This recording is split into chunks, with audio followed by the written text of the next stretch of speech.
अस्सलाम वालेकुम, कैसे हैं आप सब? अल्हम्दुलिल्लाह मैं ठीक ठाक and I am back with my new video. The point is the unit is same and the point paragraph is new. Figurative language. In this paragraph we will understand and I will make everyone understand what is figurative language. During writing a novel, a writer use such type of words to make the sentences for his or her character to convey his or her messages through their character. Okay. तो उस चीज़ को, उस usage of words को, उस usage of language को हम फिग्यूरेटिव language कहते हैं. ठीक है, ये बहुत ही ज़्यादा सिंपल वे में मैंने समझाया है और बाकी आगे का पैराग्राफ आपको समझाएगा. हेडिंग थी, हेडिंग को मैंने एलोबरेट कर दिया कि फिग्यूरेटिव लैंग्वेज बेसिकली होता क्या है. ठीक है. Writers have a way of using words to convey more than they do on the surface beyond their literal meanings.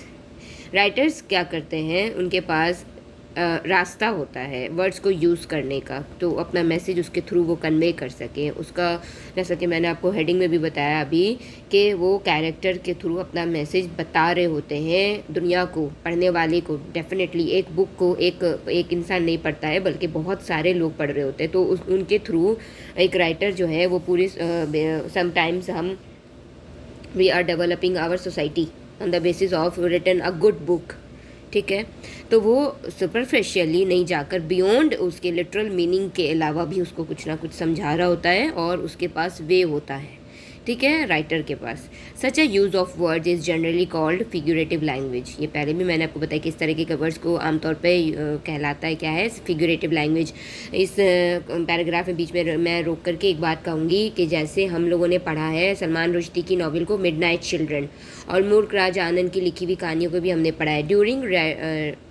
मुल्क Raj Anand basically Indian English literature के ही राइटर थे और सलमान रुश्दी का जो इम्पैक्ट है उनके नावल में उनके ब्राउटअप के अलावा भी जाता है. Basically he has brought up in British में वो उनका ब्राउटअप हुआ, फिर वो पाकिस्तान में रहे, फिर वो इंडिया में आए, फिर वो पाकिस्तान गए और उन्हें जो ड्यूरिंग द फ्रीडम फाइटिंग भी उन्होंने कुछ ना कुछ एज्यूम किया, तो वो एक ऐसा उन्होंने नॉवेल लिखा जिसमें उन्होंने एक ऐसी लैंग्वेज डेवलप की जिसको उन्होंने नहीं डेवलप किया बल्कि उन्होंने सिर्फ और सिर्फ वर्ड्स का यूज़ किया है. लेकिन जब उस नॉवेल को एक मैगज़ीन की पब्लिकेशन हो रही थी, उस मैगज़ीन की पब्लिकेशन के दौरान इंडिया में इनकी नावल को जब डिस्कस किया गया तब हमें ये पता चला, उस नावल को लिखने उस मैगज़ीन को लिखने वाले ने ये बताया कि अरे ये तो हिंग्लिश है, दैट इज़ हिंग्लिश. क्या किया गया कि भाई सलमान रुश्दी ने हिंग्लिश का डेवलप कर दिया है. हालांकि बात ऐसी नहीं है, सलमान रुश्दी के हक़ में मैं बात नहीं कर रही हूँ. सलमान रुश्दी ने एक ऐसी नॉवेल लिखी जिसमें एंशियंट इंडिया के कैरेक्टर्स हैं और वो जब बोल रहे हैं the impact is also on the English. Okay, तो वो इंग्लिश भी यूज़ कर रहे हैं टू कन्वे देयर मैसेजेस और वो हिंदी भी यूज़ कर रहे हैं और वो डिफरेंट अगर लैंग्वेजेस हैं, बंगाली है या मराठी है, तो वो भी वो यूज़ कर रहा है साथ साथ. तब वो कहला गया हिंग्लिश. हिंद में ओरिजिनेट हुई हुई हिंग्लिश. हालांकि उनका ये अपना यूजेज नहीं है, लेकिन उसको उस लैंग्वेज को ये कहला गया कि वो हिंग्लिश उन्होंने ओरिजिनेट किया. ऐसी कोई बात नहीं है. ठीक है, तो उन्होंने सिर्फ और सिर्फ उस इंग्लिश का, इस तरह के इंग्लिश का यूज़ इसलिए किया ताकि उनके कैरेक्टर्स कंफर्टेबल रहें अपना मैसेज कन्वे करने के लिए, कन्वे करवाने के लिए अपने कैरेक्टर्स को भी नॉवेल के अंदर और बाहर के रीडर्स को भी जो बाहर से पढ़ रहे हैं. ठीक है, some of common figures of speech are simile, metaphor, personification, symbol, imagery, irony, paradox, satire, antithesis, allegory, euphemism, hyperbole, eulogy, understatement.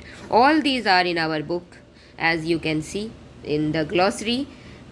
It is given for us to make us comfortable, to make us to read all these. Okay, every student will have, whoever is having this booklet. Okay, अगर आपके पास नहीं है then come to my comment section and tell me. I will give you word by word. Okay, तो इस तरह की चीज़ें इसमें ये सारी चीज़ें शामिल होती हैं। एंटीथेसिस भी आता है, एलिगरी भी आ जाता है, इमेजरी भी आता है, सिंबल भी आता है, सिंबलाइज कर रहा होता है राइटर। पैराडॉक्स जो मुताजात पेश कर रहा होता है। सटायर मतलब एक तरह की जो चीज़ें हैं हालांकि हमारे सोसाइटी में है लेकिन उसे वो नहीं दिखाना चाहता है और दिखाते हुए भी कुछ और दिखाता है। एंटीथेसिस आ जाता है, एलिगरी आ जाता है, अंडर स्टेटमेंट आ जाता है, हाइपरबोल आ जाता है, ठीक है, समाइल आ जाता है। तो इस तरह की चीज़ें एक राइटर जब ऐसी मिक्सिंग कर रहा होता है सिचुएशन के साथ वर्ड्स को, अपनी लाइन को, अपनी थॉट को और जो वो पेश करना चाहता है उसको, तो बहुत सारी चीज़ें निकल कर के बाहर आती हैं जिन्हें अलग अलग नाम दे दिया गया है। You may refer to block 5। अच्छा, इस जो MEG का सेट है हमारे पास उसके ब्लॉक नंबर 5 को भी आप पढ़ सकते हैं। ये काफ़ी ज़्यादा elaborately in that booklet is there, okay. और ये EEG के नंबर 1 में भी है और इग्नोस BDP के प्रोग्राम में भी है, ठीक है। ये आप नेट पे भी जाकर सर्च कर सकते हैं। वैसे इजीली नेट पे नहीं मिलता है और अगर आपको चाहिए तो then come to my comment section.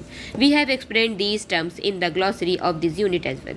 हमने भी इसे एक्सप्लेन, मतलब किताब ये कह रही है कि हमने इसे एक्सप्लेन कर दिया ग्लॉसरी में एज वेल। छोटा छोटा ही चाहिए लिखना होता है इसके बारे में, बहुत ज़्यादा बड़ा नहीं लिखना होता है, इसलिए आप परेशान ना हो। अगर चाहिए हो तो कमेंट सेक्शन में आइए and I will give it to you through video.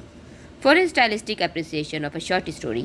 Stylistic appreciation चाहिए अगर शॉर्ट स्टोरी को, and understanding of how the writers has used language to signify something beyond itself is important.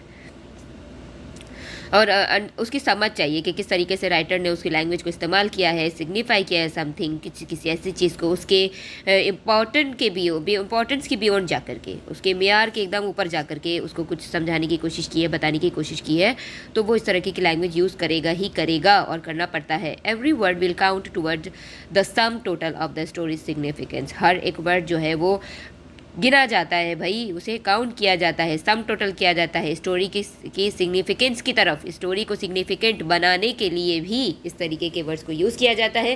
That is why figurative language is really very important during writing any kind of writing style, okay, any kind of writing book. आप कोई भी book पढ़िए या लिखिए, उसके लिए आपको figurative language का यूज़ करना बहुत ज़्यादा ज़रूरी होता है, ठीक है।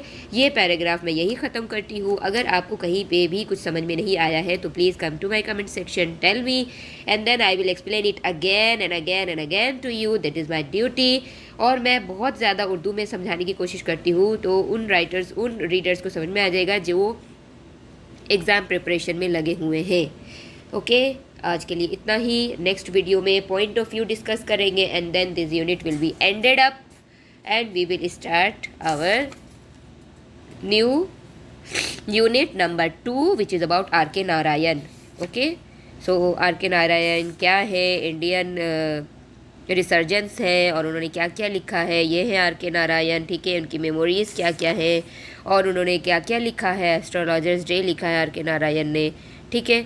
और एस्ट्रोलॉजर्स डे की भी बैक यॉनरा हम पढ़ेंगे, इनका यॉनरा पढ़ेंगे, किस तरह से असरअंदाज होकर के इन्होंने लिखना शुरू किया है, and how much the astrologer's day is important for us. Every short story is really very important for us, okay. We will have to be prepare for every short story. We will have to read it very deeply and very importantly it should be prepare, okay.